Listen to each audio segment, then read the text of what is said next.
Naalala niyo pa ba nung ibinenta ko yung aking Subaru Forester? Sabi ko gusto kong mag-hybrid kapag nabenta yung ating Subaru Forester. Yung napagbentahan natin sa Subaru Forester, yun yung gagawin nating down payment dito sa BYD kapag nagustuhan ko yung performance ng demo unit nila. At pag nagustuhan ko yung klase ng sasakyan nila. Kaya tayo sa loob, tara. Try natin pasok dito. Hello, good afternoon. Oy, may BYD na agad. Salamat, salamat. Ano to, gasolina? Hindi, joke lang. Ano to, welcome drinks nila. Tubig. So, dito pa lang, yung kanyang showroom. Andito na agad yung isa sa paborito natin na BYD na Shark. Ang laki, di ba? So, pero, dahil naka-relax na tayo, hindi na yung kailangan natin. Ayan. Meron dito na, hello po. Hello, ma'am. Ma'am, teka, papakita ko muna itong ating seagull. Tama, seagull, di ba? Sir, hiramin ko muna yung plate. Ay, plate pala. Yung, sir, Ay! siya. Kasi magte-test. Akala ko, ito yung isang unit na seagull. Ito ay, I think, pure EV. Ayan. Alright. And then, ito yung 7-seater nila na tang na DMI. So, ayan siya. Ang ganda nung mags kulay black. Tapos, gray color. Ang ganda. Tapos meron pang mga ibang unit. Yung tetesting natin is yung Sea Lion 6 kasi yun yung medyo popular ngayon. At siyempre, habang nagtitingin-tingin ako at nagsisearch na din ako sa YouTube kung ano yung maganda na unit na hybrid dito sa Pilipinas na mas mura yung halaga, no? Yung kaya nating bilhin o kaya nating hulugan. Ito yung mga for-release nila, oh. Ano to? E-Max 7 yata yan or E-Max 9. Ang ganda, parang Alphard, oh. Ayun pa, ang dami ng unit. Grabe. Tang DMI. Ito pala yung kulay, pearl white. Ang ganda, oh. Tapos ayun naman yung kulay gray. Saka black color, 3 yung available. Siya nga pala mga boss, pwede palang mag-test drive dito. Ayun si Ma'am Hazel, yung ating agent. Kinuha yung aking lisensya. Wala pa akong violation pero kinuha na niya. Para yun sa waiver na pipirma tayo na magte-test drive tayo. Ma'am Hazel, para saan yan? For test drive po. Waiver yan, waiver. Test na lang din to, sir. O sige, hindi ko na babasahin. Ang ibig sabihin niyan, kapag ibinangga ko, babayaran ko. Yun. Bilhin niyo na, sir. Ganun pala yun. Ang meaning kasi ng BYD, build your dream. So, ibig sabihin, ang BYD na talaga ang baka magbubuo ng aking pangarap. So, kaya BYD yung ating ite-test drive. Ito yung ite-test drive natin. BYD Experience Super DMI. Ito yung isa sa first option natin na si Lion 6 na gusto nating ipalit. Atras niya lang, baka kasi bangga ko. Pag binangga ko yan, consider as sold na agad. Mabibili ko pa yung demo unit na gamit na. Ayan demo unit.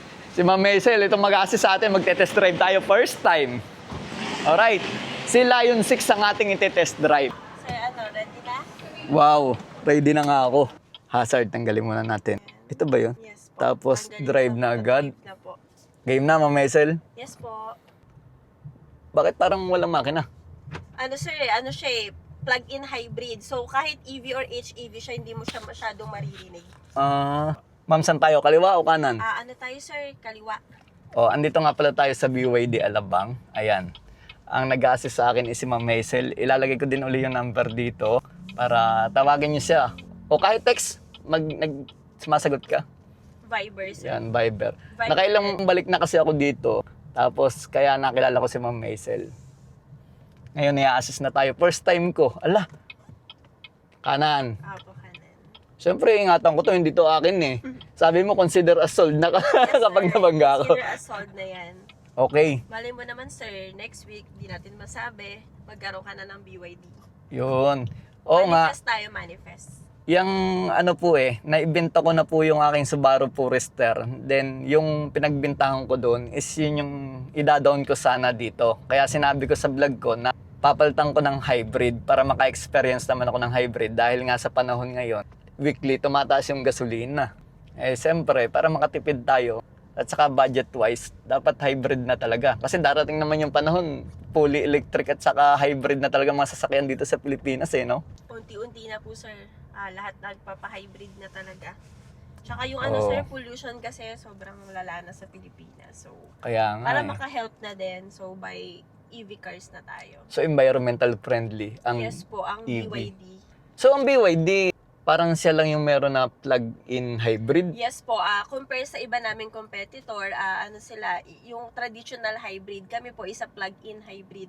Oo nga. Actually, madami na akong natingnan. Sa Toyota Active nga, mayroon ako eh. Ano sir? May approval na ako eh. Meron na. Oo, pero siyempre, sanay ako sa malaki 7-seater. Tsaka Ibinenta for ko din yung family talaga, sir. ibinenta ko yung Fortuner ko para nga bumili ng ganito. Eh na-approve ako ng Toyota Active yung bago nila. Sabi ko, maliit siya para sa akin tapos hindi pa pampamilya. Ay madami kami, minsan 5, minsan may nakikisabay pa. Kino-consider ko kasi yung makikisabay. Oo, sir.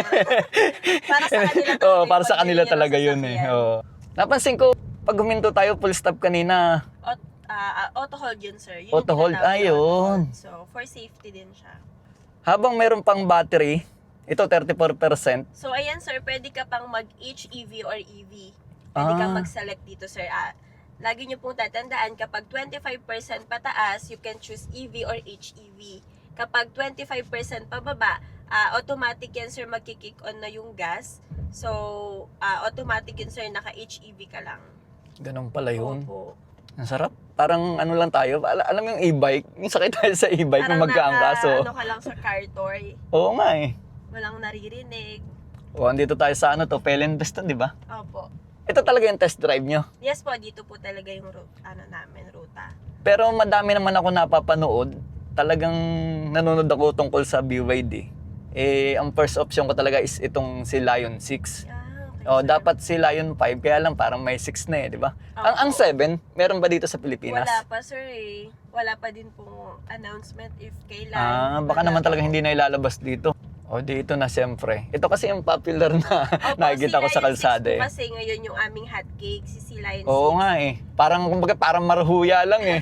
Parang banana cream lang kung bilhin eh. Saan? Sunod-sunod. Kaliwa? Kanan tayo, sir. Kanan. Signal light lang yung naririnig natin eh. Tsaka yung iwas stress na rin sa paligid, sir. Hindi nyo maririnig yung mga stress sa paligid. Ilan ang combination nito yung gasolina at saka yung battery bago maubos? Full tank and full charge po equals 1,100 kilometers kaya niyang takbo. Range?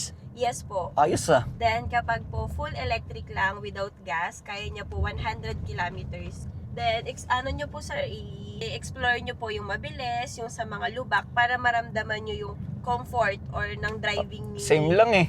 BYD. Pero ito, naka-eco mode ba to? Anong mode? Naka-HEV tayo, sir, with gas. Pero So, yung mode, ano yung ang mode mode natin? natin is Eco. Eco. Try natin ng sports. Sige, sir. Kung malakas nga.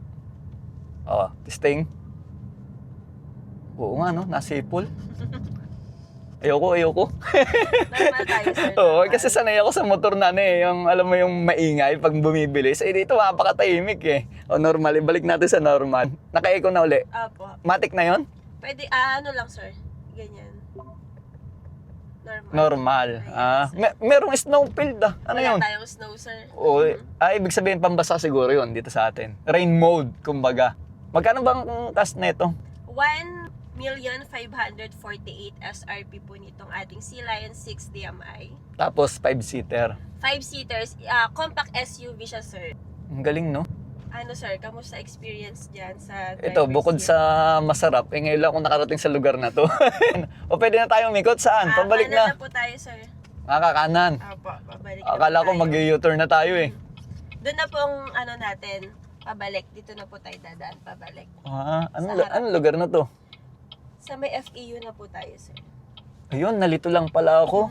Alam ko na. Umikot lang tayo. Oo, umikot lang tayo. Tapos papunta tayo doon sa Asian? Hindi na. Yes, doon na po sa festival. Kakaliwa na dito. So ayan, nandito na ulit tayo sa BYD. At nakaikot na kami ni Ma'am Maisel at nagustuhan ko naman. Ma'am Maisel, okay na sa akin sana yan. Kaso nga lang, yung sabi ko kanina na mas gusto ko yung 7-seater, tong family. Ano yung marirecommend mo? For family, sir, meron kaming Tang DMI. 7-seater SUV na siya, sir. Perfect para sa inyo, para sa buong family nyo. Ito kasi 5-seater lang. Meron Oo kaming nga eh. Tang DMI. 7-seater na yun. Okay. Yun na lang yung yun na Ano, lang sir? siguro yung sa akin, 7-seater. Pero halos parehas lang siya. Hindi sir, magkaiba talaga siya kasi Mas maganda yun? Oo, mas maganda yun. Pwede doon na ako sa mas updated maganda. Yun, opo. O yan, doon na lang ako, yun na yung i-process natin. Okay, process na natin Oo. sir para within a week sir malaman natin yung resulta. O sige, pero ang tanong ko, bakit ba hindi ibang brand na China brand yung pinili ko? Eh kasi may hybrid din naman sa ibang brand. Kasi sir, BYD ka na lang sir kasi BYD is a dual mode intelligent na Ayun ang meaning ng DMI. yes, dual Ah. mode intelligent siya. Combination siya ng gas and electric. Unlike ng ibang traditional hybrid, kami po is a plug-in hybrid. Kayo yung Opo. pwedeng gumamit ng pure electric Yes po. bago pa magamit yung gasolina. Yes po. Ayun. Kapag po 25% pababa, sir, automatic yan, sir, magkikick on yung gas. So, susulitin nyo muna yung EV nyo. So, yung EV mode ni Tang DMI, meron kayong 115 km bago po maubos yun. So, Galing, pagka-combination nun, sir, one full tank and one full charge is 1,160 kilometers. So sa mga gustong mag-apply dito ng BYD Alabang, hanapin nyo lang si Ma'am Maisel. Ano pong number? Ang number ko po is ipa-flash na lang ni Sir Vic O, yan. sa kanyang O, ito na. screen. Pwede mo siyang i-text, Viber Viber, and Messenger. Messenger. Hazel, Sabado Sabado. din po. O ilalagay ko na din. Ayan yung kanyang messenger. Apa. Diba? PM niyo siya para sasagot ka agad. Yes, sir. Sumasagot agad. Sige, ma'am, Para thank you. done deal agad. Thank you, Sir Vic. I-process mo na yung aking Then, transaction. see you po next See you week. next week. Oh, Okay, sana, sir. sana. Alright? Thank you, Ride sir. safe.